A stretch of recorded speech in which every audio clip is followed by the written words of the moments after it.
Pour préparer son expatriation en Inde, il est important d'avoir l'humilité de reconnaître qu'on va avoir affaire à une des civilisations les plus anciennes de notre époque et qui a des mythes et une religion très fortement ancrée.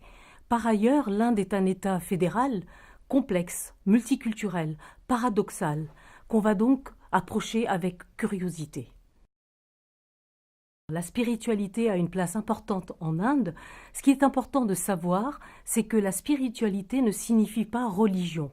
Par ailleurs, la spiritualité n'empêche pas le matérialisme. En Inde, on va veiller à avoir un équilibre entre le matériel et le spirituel. Le spirituel va aider à agir avec sagesse et compassion envers les autres et envers le monde.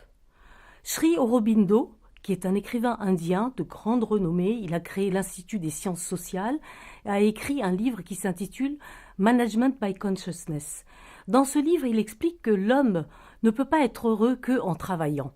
Pour être heureux, l'homme doit apprendre à se connaître, il doit apprendre à connaître ses propres intérêts et ensuite développer son interconnexion et son interaction avec les autres.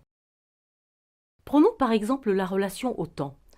Au-delà de l'opposition qui existe entre l'Occident, qui a une conception linéaire du temps, et l'Orient, qui a une conception cyclique du temps, l'Inde a la particularité, du fait de sa population à majorité hindoue, de croire que nous avons plusieurs vies.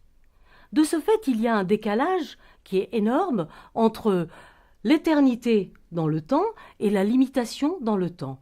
Pour le comprendre, il faut faire preuve de beaucoup de patience et d'empathie, à savoir se poser la question « Est-ce que je ferais les choses différemment si j'avais plusieurs vies devant moi ?» Premièrement, le manager expatrié, pour réussir en Inde, doit savoir d'où il vient et qui il est, c'est-à-dire comprendre sa nation, son éducation, le monde de l'entreprise dans lequel il a évolué et les fonctions qu'il a exercées. Par rapport à ça, prendre de la hauteur et prendre du recul. Deuxièmement, le manager va acquérir ou développer un esprit d'ouverture pour pouvoir découvrir une culture nouvelle sans a priori et surtout sans jugement. Troisièmement, développer la flexibilité au niveau de son comportement pour pouvoir s'adapter aux différents paradoxes qu'il va rencontrer. La bonne nouvelle, c'est que ces compétences, même si elles ne sont pas innées, peuvent être développées chez le manager qui a envie d'apprendre.